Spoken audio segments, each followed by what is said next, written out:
지나면 진정으로 한 해가 시작되는 것 같습니다. 아직도 2024년 같고 노트에다가 날짜를 쓸 때면 아직도 2024년이다 이렇게 잘못 쓰곤 합니다. 그렇지만 이제 곧 2025년이 익숙해질 것입니다. 설날을 맞이하여 가족들의 모임이 더욱더 충만해지고 이 가족의 사랑 안에서 하나님을 만나시는 여러분들 모두가 다 되시기를 바라겠습니다. 설날이나 추석이 되면 민족의 대이동이라는 말을 많이 사용하죠. 그런데 왠지 올해 설날은 별로 흥이 나지 않습니다. 정치적인 혼돈과 불확실성 때문에 경제 지표도 바닥입니다. 투자란 미래를 보고 하는 것인데 아직도 국내 정치 상황이 혼란스럽고 또한 우리는 남북 대치 상황입니다. 미국의 새 대통령 트럼프는 북한과 가까워지려고 하고 있습니다. 지난 정부 때 북한을 고립시키고 한미일 외교를 강화한다고 했지만 이제 이것은 다 철지난 이야기가 되고 있습니다. 한국은 강대국 사이에 위치한 나라입니다. 강대국 사이에 위치해도 국력이 있다면 상황을 주도할 수 있지만 불행히도 우리는 지금 그럴 수 있는 처지가 아닙니다. 그래서 강대국의 정치 상황에 따라 맞춰가야 하는 현실 아래 살고 있습니다. 다양하고 변화하는 상황 아래서 다양한 정치적 변수를 조정하면서 국내의 평화를 만들어 나가고 경제 성장을 이루고 인권을 신장시킬 수 있는 일, 이거는 결코 쉬운 일이 아닙니다. 그래서 그럴 수 있는 사람을 찾아내는 것이 저와 우리와 같은 유권자들의 책임이 아니겠습니까? 특별히 정치적으로 위기인 요즘 나라를 위해 기도하고 공동체를 위해서 기도해야 할 때인 것 같습니다. 이런 어려운 상황에도 많은 사람들이 지방으로 갔고 지금도 가고 있습니다.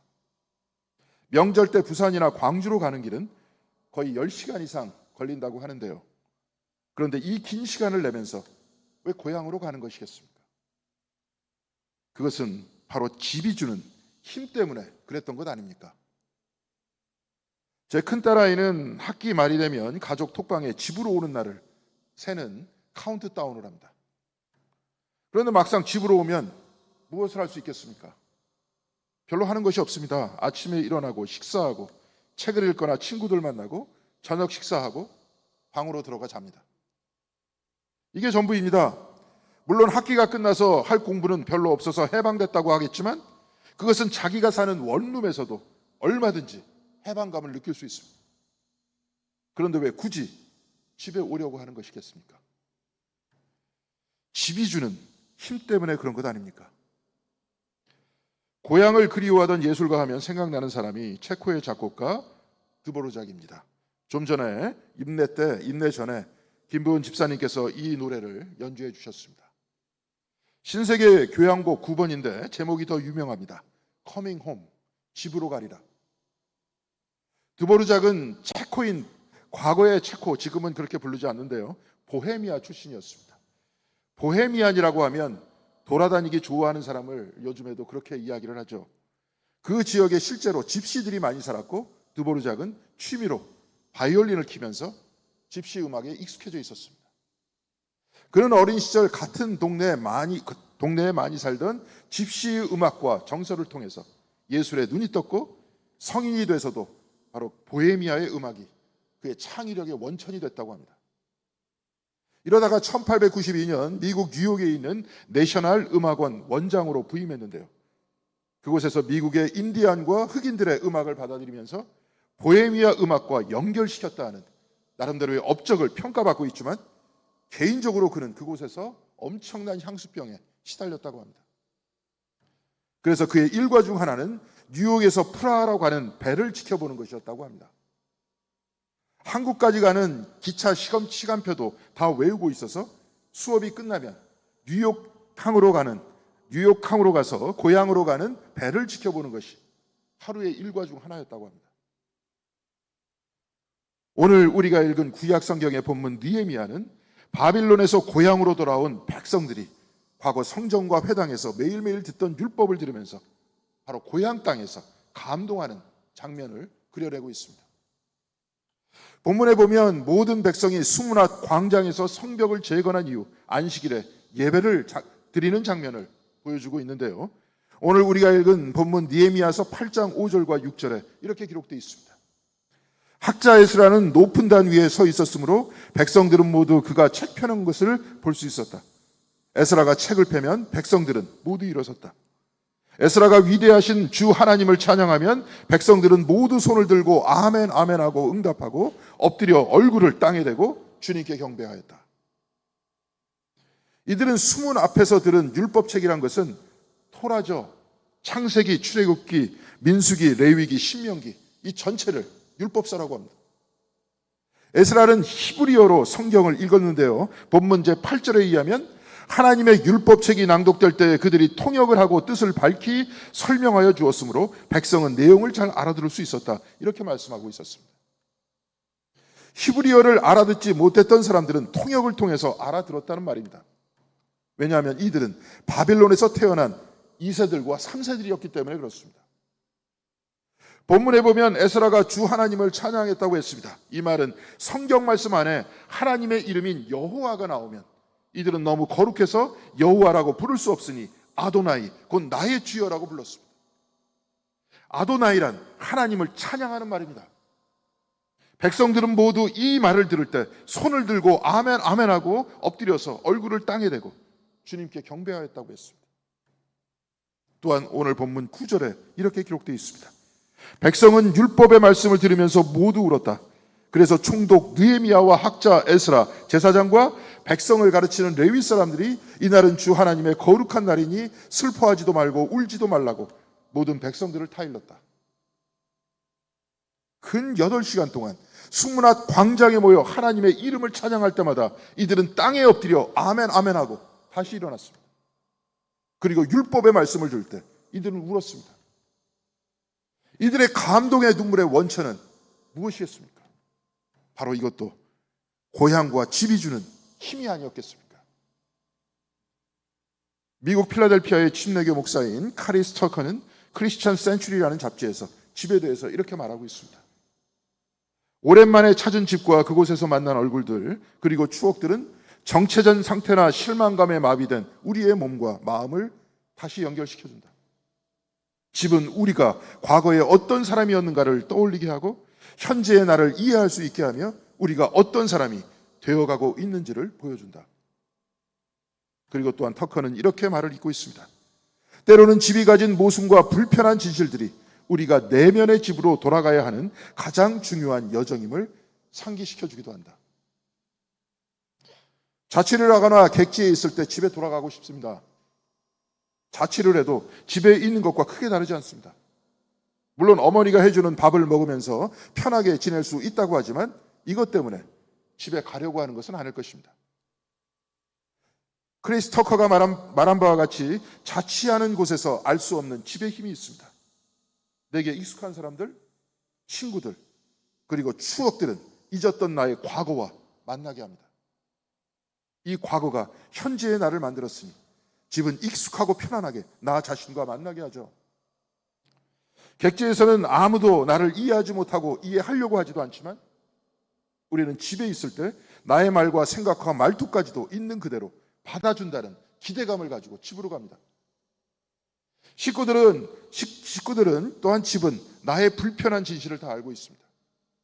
나의 단점도 알고 있고 나의 과거도 알고 있고 나의 잘못도 알고 있습니다. 그래서 집은 나를 품어줄 수 있다고 우리는 생각합니다. 그렇지만 이것 때문에 오히려 집은 우리를 불편하게 할 수도 있습니다. 나의 불편한 진실을 알고 있기 때문에 우리는 이해받기를 원하지만 이것 때문에 사람들과 불편해질 수도 있습니다. 그래서 크리스 터커는 내면의 집으로 돌아가야 한다고 말하지 않습니까? 우린 6월 달부터 같이 읽을 책이 있는데요. 리차드 포스터의 기도입니다. 그런데 그 기도의 부제는 Finding Heart's True Home입니다. 번역하면 마음의 진정한 집을 찾기. 이것입니다. 기도하는 것은 우리의 진정한 집을 찾는 것이라는 말인데요. 이 책 서문의 포스터는 이렇게 말합니다. 하나님께서는 나와 여러분을 집으로 돌아오라고 초대하고 계신다. 그것은 우리의 본향이며 우리가 창조된 목적지이다. 하나님께서는 우리를 맞아들이기 위해 마음문을 활짝 열어놓고 계신다. 포스터가 말한 마음의 진정한 집, 우리의 본향은 다름 아닌 하나님 자신이라는 말씀이 아닙니까? 바로 그곳이 하나님의 품 안이 우리의 진정한 집이고, 하나님께서 불편함이 우리 자신의 불편함도 우리 자신의 모든 것을 있는 그대로 받아주시는 곳은 바로 하나님의 품 안이다, 이 말입니다. 그래서 기도는 있는 그대로의 나를 하나님께 드리고 우리의 단점과 잘못까지도 품어 받아들여 주시는 하나님께로 돌아가는 겁니다. 그리고 바로 이 기도를 통해 우리가 본래 누구인지 알게 된다고 했습니다. 기도를 통해 우리의 진정한 집이 하나님 되신 바로 그것을 알게 되어서 하나님을 만나 내가 진정으로 어디에서 왔고 내가 무엇 때문에 살아야 하고 내가 살아서 나중에 돌아갈 나의 집이 어디인지 알게 된다는 것 아닙니까? 오늘 구약 성경의 본문에서 고향으로 돌아온 사람들이 수문 앞 광장에서 하나님을 만났듯이 오늘 우리가 읽은 복음서의 본문은 고향으로 돌아가서 처음으로 설교하시는 주님에 관해서 말씀하고 있습니다. 오늘 본문 14절에 예수께서는 성령의 능력을 입고 갈릴리, 곧 당신의 고향, 당신의 집으로 돌아오셨다고 말씀하고 있습니다. 주님께서는 회당에 들어가셔서 예언자 이사야서의 두루마리를 받으셨다고 말씀하고 있습니다. 그리고 오늘 본문의 말씀을 읽으셨는데요, 이 말씀은 이사야서 61장 1절과 2절의 말씀입니다. 신년에 대해서 선포하는 말씀인데요, 그런데 이 둘의 말씀이 약간 다른 부분이 있어서 오늘 두 본문의 말씀을 읽어볼 수 있도록 그렇게 하겠습니다. 먼저 주님께서 읽으신 본문의 말씀 누가복음 4장 18절에서 19절까지의 말씀을 읽어보겠습니다. 주님의 영이 내게 내리셨다. 주님께서 내게 기름을 부으셔서 가난한 사람에게 기쁜 소식을 전하게 하셨다. 주님께서 나를 보내셔서 포로된 사람들에게 해방을 선포하고 눈먼 사람들에게 눈뜸을 선포하고 억눌린 사람들을 풀어주고 주님의 은혜의 해를 선포하게 하셨다. 이것이 누가복음 4장 18절에서 19절 말씀입니다. 그런데 이 말씀은 이사야서 61장 1절에서 2절까지의 말씀인데요, 이것도 읽어드리도록 하겠습니다. 주님께서 나에게 기름을 부으시니 주 하나님의 영이 나에게 임하셨다. 주님께서 나를 보내셔서 가난한 사람들에게 기쁜 소식을 전하고 상한 마음을 싸매어 주시고 포로에게 자유를 선포하고 갇힌 사람에게 석방을 선언하고 주님의 은혜의 해와 우리 하나님의 보복의 날을 선언하고 모든 슬퍼하는 사람들을 위로하게 하셨다. 사실 이 두 본문은 같은 말씀이라고 했습니다. 그런데 약간 그 내용이 다른 이유는 이사야서 61장 1절과 2절은 히브리어로 되어 있고 누가복음 4장 18절에서 19절까지는 70인역이라고 하는 히라보로 번역된 구약 성경을 옮긴 것이기 때문에 같은 말씀이지만 약간 문체가 다른 겁니다. 그러나 완전히 다른 부분이 있습니다. 그래서 제가 그 부분을 다른 색으로 표시해 놓았는데요, 저기 있습니다. 이사야서 61장 2절에는 우리 하나님의 보복의 날을 선언하고 이렇게 되어 있는데 누가복음 4장 19절에는 주님의 은혜의 해를 선포하게 하셨다. 바로 이 말씀으로 주님께서는 말씀 봉독을 끝내셨다는 것을 알 수 있습니다. 이사야서에서는 붉은 글씨로 이렇게 제가 표시해 놨습니다. 우리 하나님의 보복의 날을 선언하고 바로 이 말씀이 들어가는데 이사야서의 두루마리를 받은 주님께서는 주님의 은혜의 해를 선포한다는 바로 그 말씀에서 그치셨다는 것을 알 수 있습니다. 하나님의 보복의 날을 선언하고를 일부러 읽지 않으신 겁니다. 보복을 읽지 않으시고 은혜로 말씀을 끝내는 것을 보면 주님께서는 평화주의자다, 바로 이 사실을 알 수 있지 않습니까? 오늘 우리가 교독한 고린도전서 12장 2절에서 몸은 하나이지만 많은 지체가 있다고 했습니다.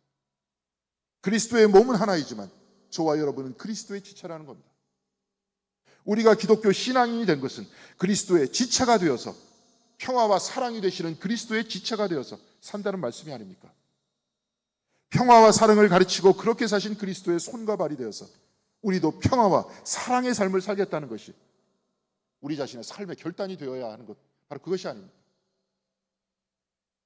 그런데 애석하게도 요즘 교회라는 이름이 부끄러워집니다. 그리고 교회 목사라는 것이 제가 부끄러워집니다. 요즘 폭력에 연루된 사람들이 교회에 다니고 교회에서는 이들을 선동했다는 것 아닙니까? 참으로 부끄럽기도 하고 안타깝기도 합니다. 오늘 우리가 읽은 누가복음의 본문에서 주님은 분명히 보복을 읽지 않으셨습니다. 은혜의 해, 곧 신년을 선포한다고 하면서 그 말씀을 맺고 있습니다. 그리고 본문 4장 18절은 이 은혜의 해에 대해서 설명하고 있습니다. 가난한 사람에게 기쁜 소식을 전하게 하셨다. 주님께서 나를 보내셔서 포로된 사람들에게 해방을 선포하고 눈먼 사람들에게 눈뜸을 선포하고 억눌린 사람들을 풀어주고, 누가복음에서는 눈먼 사람에게 눈뜸을 선포하고 있는데요, 이사야서 61장 1절에는 상한 마음을 싸매주고 이렇게 되어 있습니다. 그러니까 누가복음 4장 18절에 기록된 눈이 멀었다는 것은 우리의 육체의 눈이 멀었다는 것이 아니라 우리의 마음의 눈이 멀었다는 겁니다. 마음의 눈이 멀었다는 것, 바로 이것은 마음이 상했다는 것 아닙니까? 이것이 무슨 뜻입니까? 마음의 상처 때문에 마음이 상하는 것 아닙니까? 마음의 상처 때문에 나 아닌 다른 사람에게 상처를 주는 것 아닙니까? 상처가 치유되지 못했다면 다른 사람들이, 심지어 가족들이 나에게 친절한 말을 해도 그 친절을 친절로 받아들이지 못합니다. 사랑과 친절을 받아들이지 못하는 이 상처로 말미암아 나는 또한 다른 사람에게도 상처를 주지 않습니까? 그런데 주님께서는 그 상처를 치유하시겠다고 말씀하십니다. 그래서 서로 있는 그대로 사랑하고 받아들이게 해주겠다고 하십니다. 모두를 하나님 안에서 하나 되게 하시겠다, 이 말씀입니다. 가난한 사람에게 소망을 주고 갇힌 자들을 풀어주고 그래서 모든 가족들이 하나가 되게 하고 마음의 상처를 치유하고 서로 있는 그대로 받아주는 하나님의 나라, 하나님의 집에 관해서 말씀을 읽으신 후에 주님께서는 사람들을 보시면서 이렇게 말씀하셨습니다. 이 성경의 말씀이 너희가 듣는 가운데서 오늘 이루어졌다. 모두가 자유하게 되고 모두가 하나님 안에서 하나 되는 하나님의 은혜가 지금 그 자리에서 이루어졌다고 말씀하고 있습니다. 그런데 사랑하는 성도 여러분, 그 은혜의 해가 그 자리에서 이루어졌습니까? 그곳에서 있는 모든 사람들이 하나님 안에서 하나가 됐습니까? 그렇지 않습니다. 이루어지지 않았습니다. 이루어졌다면 주님께서 십자가를 지실 일도 없었을 것이고 그 이후로 전쟁도 없었을 것이고 그 이후로 갈릴리는 물론 전 세계가 평화와 사랑이 넘쳤을 것입니다. 그런데 그랬습니까? 그런데 주님께서는 이루어졌다고 했습니다. 어디에서 바로 그것이 이루어졌습니까? 그것은 그 사람들 사이에서 이루어진 것이 아니라 바로 주님 안에서 이루어졌다는 말씀이 아닙니까? 평화는 우리 안에 있는 것이 아니라 예수 안에 있습니다. 그래서 우리는 예수의 이름으로 기도하는 겁니다. 은혜의 원천은 하나님이시고 예수께서 이 은혜를 이루어오셨으니 우리는 예수의 이름으로 기도하고 은혜의 원천이신 하나님께로, 우리의 진정한 집이 되신 하나님께로 예수의 인도하심을 따라 그리로 가는 것 아닙니까? 우리의 진정한 내면의 집이 되신 하나님께로 가는 그 길을 주님께서 인도하십니다. 왜냐하면 그 은혜의 해는, 그 은혜의 집은 예수 그리스도 안에 이루어졌기 때문에 그렇습니다. 오늘 우리가 읽은 고린도전서 12장 12절에는 몸은 하나이지만 많은 지체가 있고 몸의 지체는 많지만 그들 모두 한 몸이듯이 그리스도도 그러하십니다, 이렇게 말씀하고 있습니다. 하나님의 은혜의 해를 이루신 그리스도의 지체가 되어 살아가는 것이 신앙생활이라는 겁니다. 오늘 김인영 장로님께서 공중기도를 하신 후에 주기도문을 우리는 같이 외웠습니다. 주기도문 제일 앞에 이렇게 되어 있죠. 뜻이 하늘에서 이룬 것 같이 땅 위에서도 이루어지이다. 하늘에서 이루어진 하나님의 집이 또한 하나님의 뜻이 이 땅 위에서 이루어지이다. 이 땅 위에서 만들어진 하나님의 집이, 하늘 위에서 만들어진 하나님의 집이 이 땅 위에서 이루어지도록 우리는 기도하고 있지 않습니까? 그래서 이 땅이 하나님의 집이 되길 원합니다. 바로 이것이 우리의 기도였습니다. 주님께서는 그 집을 이루셨다고 했습니다. 그리고 우리에게 그 집을 만들면서 살아가라고 하지 않습니까? 바로 이것이 신앙생활 아닙니까? 주님께서는 하나님의 집에 대해서 가르쳤습니다. 사랑을 가르치시고 정의를 가르치시고 이해를 가르치시고 화해를 가르치셨습니다. 이 가르침과 삶 앞에 헤롯과 로마의 폭력이 가로막고 있어도, 그리고 십자가의 잔인한 형벌이 막고 있어도 주님은 하나님에 대한 그 가르침과 그 삶을 멈추지 않으셨던 것입니다. 뜻이 하늘에서 이룬 것과 같이 땅 위에서 이루어지이다. 주님께서는 그 기도를 갈릴리와 유대 사람들에게, 그리고 저와 여러분에게 가르쳐 주셨습니다. 그리고 우리는 그 기도를 예배 중에 그리고 일상에서 반복적으로 외우고 있지 않습니까? 하나님의 집이 이 땅에 이루어져 이곳이 하나님의 집 되게 하여 주시옵소서. 모두를 품고 모두를 사랑하고 모두와 화해하는 그 집, 우리의 진정한 집 되신 하나님께서 이 땅 위에서 다스리시는 그 평화의 나라가 바로 우리 안에, 우리 교회 안에, 우리 가정 안에 이루게 해달라고 우리는 지금도 기도하고 있는 겁니다. 그리고 이 기도를 삶으로 살아내는 것이 우리의 진정한 영적인 생활이 아니겠습니까? 이 나라가 먼저 내 안에서 이루어지고, 우리 가정 안에서 이루어지고, 우리 공덕교회 안에서 이루어져야 하는 것 아니겠습니까? 교회는 바로 이를 위해서 있는 것입니다. 사랑하는 성도 여러분, 이제 설날이 되어서 고향으로 가시는 분들, 어머니와 아버지의 집으로 가시는 분들, 또한 흩어졌던 가족들이 여기 계신 모든 권사님과 장로님 댁으로, 또한 집사님 댁으로 모이실 것입니다. 여러분의 가정이 하나님께서 여러분의 가정에 임재하시는 하나님의 집이 되시길 바랍니다. 예수 그리스도 안에 이루어진 하나님의 집이 저와 여러분의 집이 되길 바랍니다. 서로의 아픔과 상처까지도 끝까지 품어주고 끝까지 사랑하는 하나님의 집이 저와 여러분의 가정이 되길 바랍니다. 뜻이 하늘에서 이루어졌듯이 저와 여러분 안에, 저와 여러분의 가정에, 그리고 공동교회에서 이루어지길 바랍니다. 그래서 이번 설날은 어느 때보다 충만하고 어느 때보다 은혜가 넘치는 귀한 설날이 되시기를 주님의 이름으로 간절히 기원드리겠습니다. 기도하시겠습니다. 사랑과 은혜가 충만하신 하나님 감사드립니다. 기도를 통해서 우리가 이렇게 하나님과 만납니다. 이 기도를 통해서 우리의 진정한 집이 어디에 있는지, 우리가 어디로부터 왔는지, 우리가 누구의 자식이고 우리가 어디로 가야 하는지 주님께서는 우리 모두에게 알려주십니다. 또한 뜻이 하늘에서 이룬 것과 같이 땅 위에서도 이루어 주옵시며, 또한 우리의 진정한 고향이 우리의 기도 안에만 존재하는 것이 아니라 우리의 일상 안에도 존재하게 해달라고 주님께서 기도를 우리들에게 가르쳐 주신 바와 같이 우리도 이 기도를 하면서 하나님과 늘 만나면서 살아갑니다.